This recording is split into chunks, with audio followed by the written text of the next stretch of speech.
Olá, começa agora mais um programa Cidadania na TV Senado. Eu sou o Sérgio e hoje a gente vai falar sobre negros e o mercado de trabalho.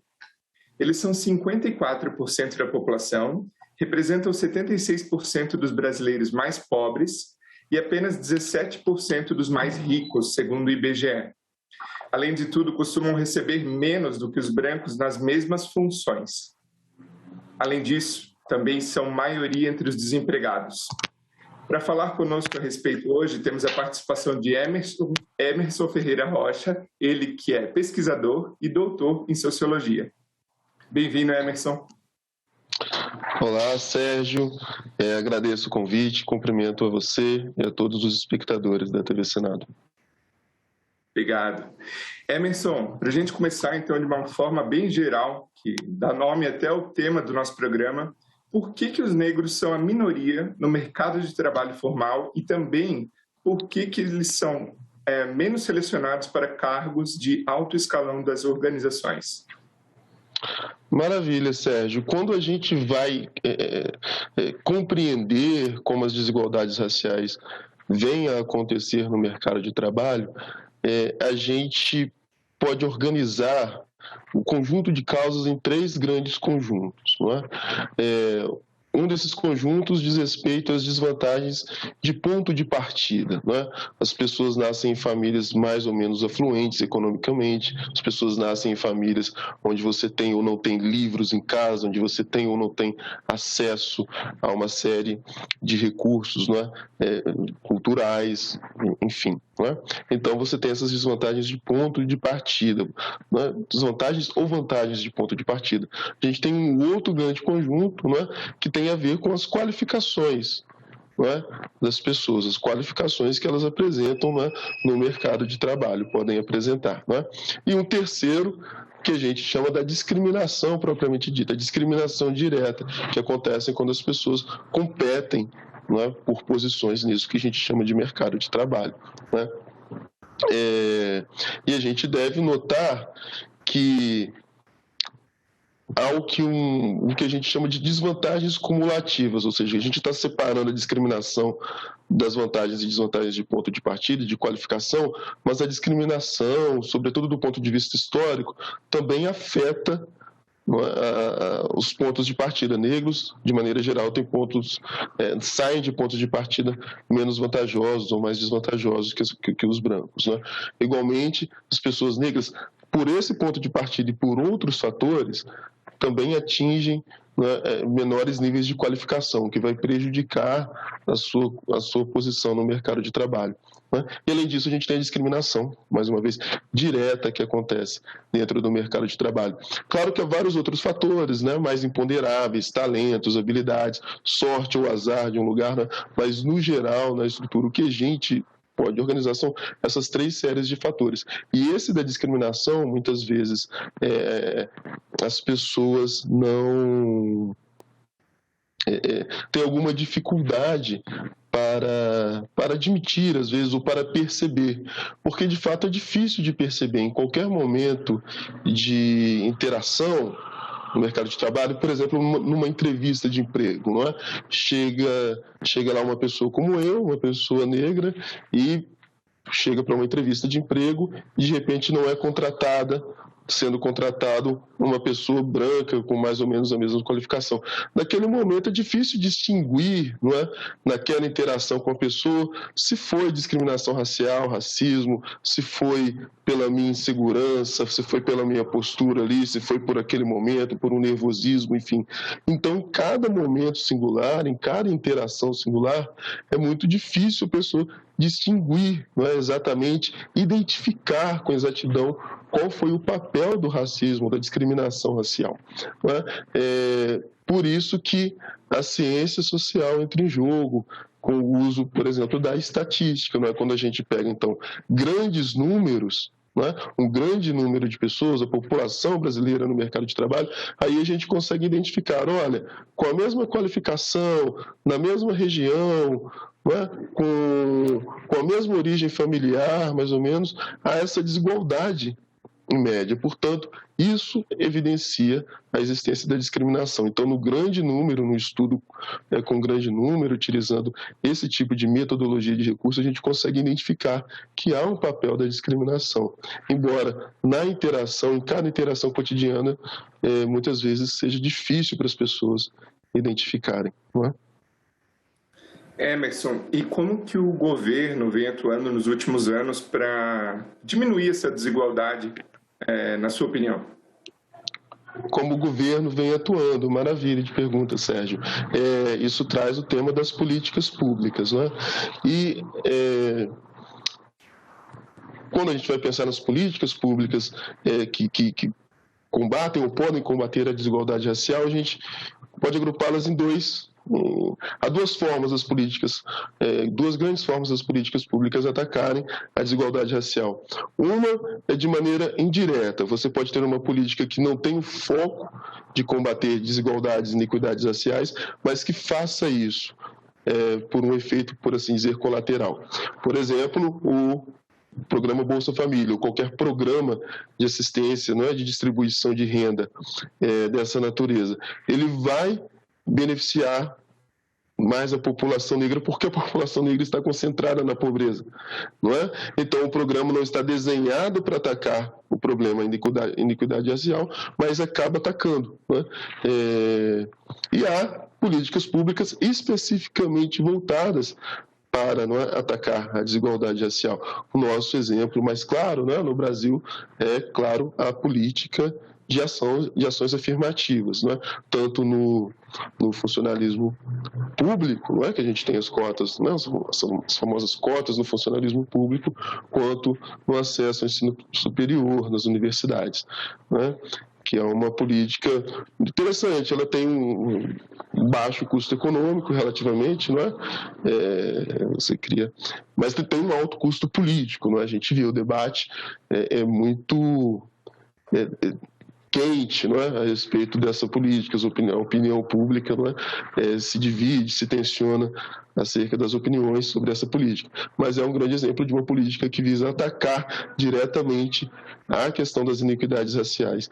E é muito importante que as pessoas entendam uma coisa: o alvo dessa política, não é, da ação afirmativa, não é o José, a Maria, o João, que vai ser aquela pessoa que naquele concurso entra mediante a cota, ou aquela pessoa que entra na universidade mediante a cota naquele concurso. O alvo da política é a sociedade, é o agregado, é a desigualdade, a maneira desigual como os grupos, né, humanos, não é, como pessoas, não é, humanas, em função da cor, são divididas desigualmente, né, em função do mercado de trabalho ou no acesso ao ensino, de maneira geral, né, que é importante para as pessoas, né, o ensino é fundamental para as pessoas conseguirem uma colocação no mercado de trabalho. Então, o alvo da política de ação afirmativa não é um indivíduo singular, a pessoa singular que é beneficiada assim, naquele momento, mas o alvo é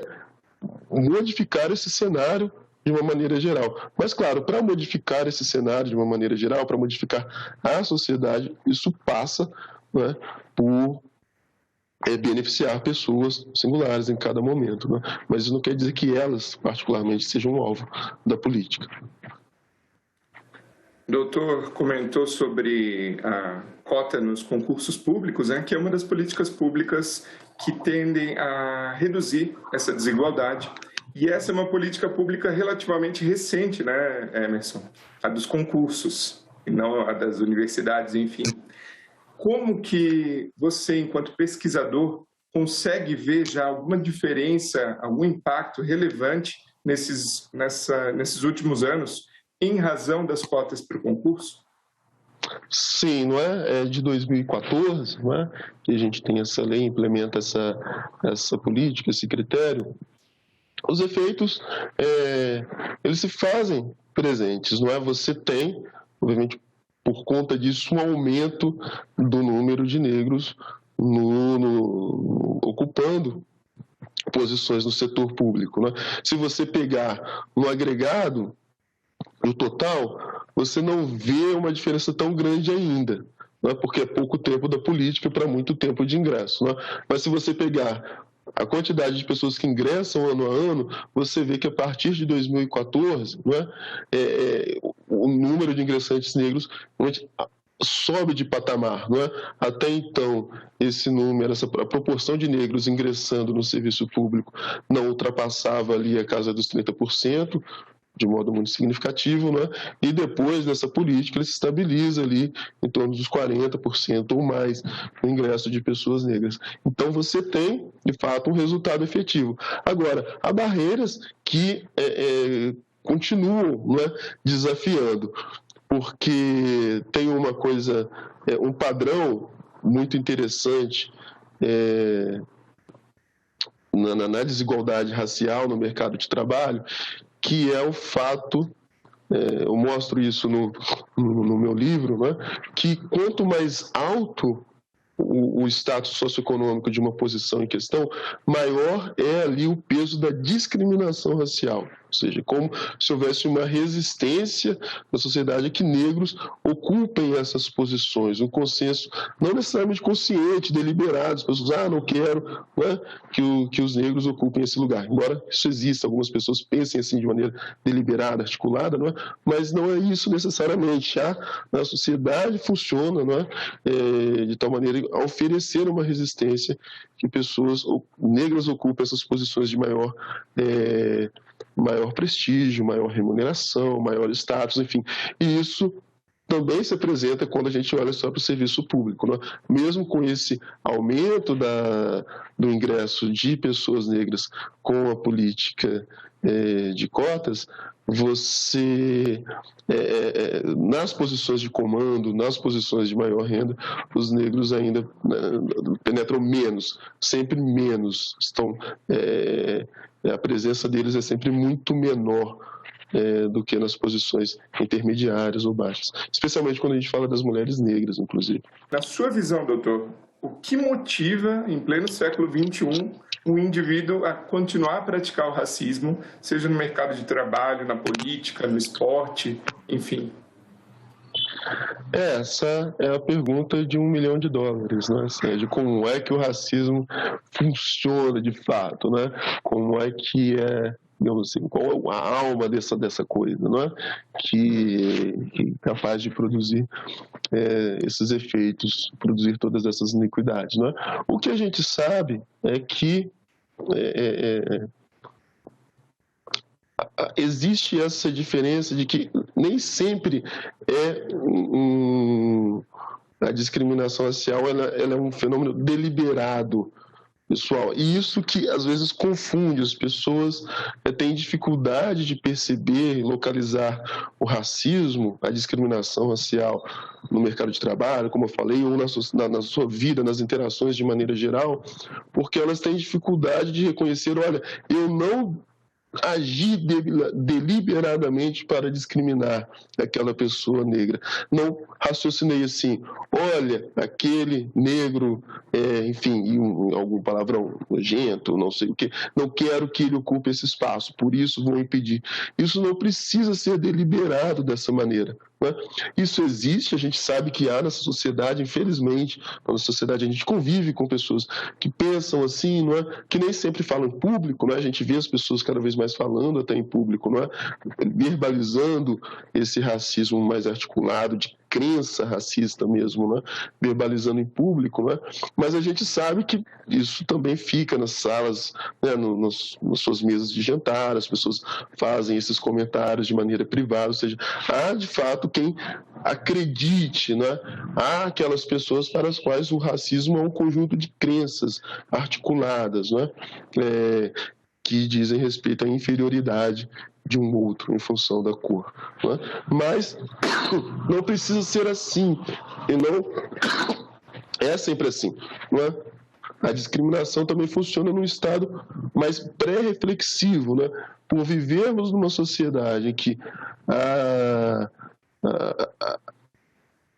você não tem negros ocupando posições de poder, de prestígio, em que a comunicação, de maneira geral, denota e representa o negro em determinadas posições e não em outras, enfim. Por toda a nossa vida, o tempo todo nós estamos adquirindo uma tendência a classificar as pessoas negras como inferiores, mesmo de maneira não consciente, não deliberada. Não é? E é muitas vezes assim que a discriminação racial opera, né? De maneira não deliberada, simplesmente acontece. Né? Numa entrevista de emprego, por exemplo, não é? A pessoa já duvida um pouco mais da competência daquele candidato, daquele entrevistado, quando vê negro diante de si. Não é? Eu mesmo lembro, assim, como um relato assim, anedótico, não é? Mas não tão anedótico assim, porque isso se reproduz certamente, se repete certamente, muitas vezes na vida de várias pessoas, não é? Você percebe quando você chega para uma entrevista, não é, para uma competição, por uma vaga, que as pessoas se surpreendem, elas viram lá o seu currículo, viram as suas qualificações, viram a sua prova, corrigiram a sua prova lá sem ainda terem visto o seu rosto, e aí quando você se apresenta ali para fazer a entrevista, a pessoa vê que você é negra. Como assim? Não é? E é uma reação espontânea, não consciente, não deliberada, mas que já gera uma tensão extra naquela situação de entrevista que não haveria se fosse uma pessoa branca. Compreende? Então, todas essas pequenezas, essas sutilezas que não são, na verdade, nem um pouco sutis, né? Elas vão no acumulado delas, né, você produz esses efeitos que a gente identifica quando pega os números, né, os dados do IBGE e faz essas análises estatísticas e a gente vê, não é isso, olha, negros com a mesma escolaridade, na mesma função, têm renda menor. Porque como isso se produz? Então, dessa maneira, não é? Muitas vezes por essas práticas de discriminação que não são deliberadas. A pessoa não pensa, olha, eu vou discriminar essa pessoa negra agora. Isso simplesmente acontece, porque nós adquirimos essas formas de classificar as pessoas. Emerson, você comentou no início do programa a respeito de fatores que contribuem para a existência dessa desigualdade. Então, ponto de partida, discriminação propriamente dita. Até que ponto esses fatores, né, se correlacionam com a criminalidade? Então, a relação entre o desemprego e a criminalidade. Então, Sérgio, isso é um tema bastante complexo, não é? A questão da segurança, vários fatores envolvidos, mas é inegável que há um fator socioeconômico muito importante para explicar a criminalidade, mas não a criminalidade em si, a criminalidade graças por todas as classes sociais, né? Mas um tipo específico de criminalidade e um modo específico da sociedade gerir ou lidar com essa criminalidade, não é? O problema da criminalidade violenta, não é? E da reação do trato violento, da resposta violenta a essa criminalidade também, não é? Claro que isso está condicionado por tem uma forte dimensão socioeconômica por trás disso, não é? Pessoas que não têm acesso a emprego e a renda, mas não só emprego e a renda, não têm acesso ao direito, não tem acesso aos direitos, ao conjunto de direitos não são sociais e civis, porque as pessoas não estão inseridas na vida civil de maneira geral. Por não terem um trabalho, elas acabam muitas vezes também não estando inseridas na vida civil de uma maneira geral, né? E isso favorece, claro, aumenta o risco de incorrer-se em determinados tipos, né, de ilícitos, e também condiciona a forma como o Estado e o resto da sociedade, de maneira geral, vai reagir quando essas pessoas incorrem, né, nesses ilícitos. Então, certamente, quando a gente fala dessa criminalidade, né, e desse trato com a criminalidade violenta, a gente tem esse fator né, de classe social, de condição socioeconômica e racial também, que atinge especialmente as pessoas negras, né? A gente sabe que as pessoas negras são tratadas diferentemente, né, pelos aparelhos de segurança pública, por exemplo, não apenas em função da eventual pobreza, né? Elas são estranhadas também ao estereótipo, né? A cor, né, parece, né, para os agentes de segurança como um índice de periculosidade. Aquele sujeito, né, sobretudo homem, negro, jovem, né, é perigoso. Né? Essa cor da pele te tinge como, né, te pinta como sendo perigoso, né, para as pessoas de maneira geral, especialmente para os agentes de segurança. Isso acontece, né? E mais uma vez, às vezes de maneira não deliberada, o sujeito nem pensa, olha, eu vou, né? Isso assim dizer, tem um certo automatismo nessa reação, na maneira como esse, vou usar a palavra estigma, né, atua na sociedade. Doutor, considerando que décadas atrás, não muito no passado recente, havia nas empresas segregação racial claramente definida em regras, regulamentos, né? E hoje isso não é tolerado mais, né?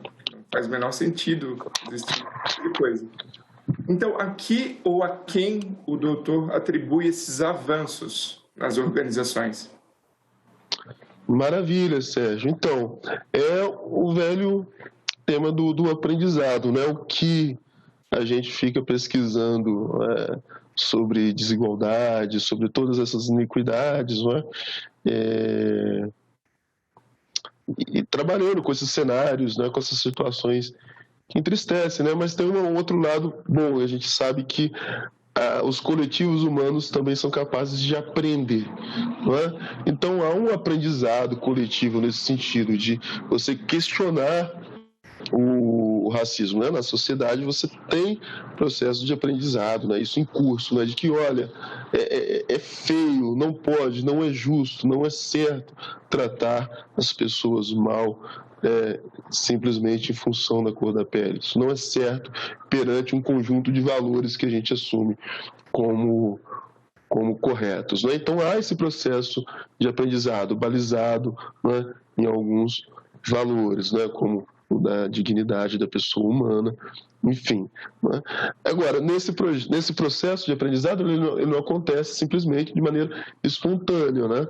E, então, nesse processo de aprendizado, cabe destacar a ação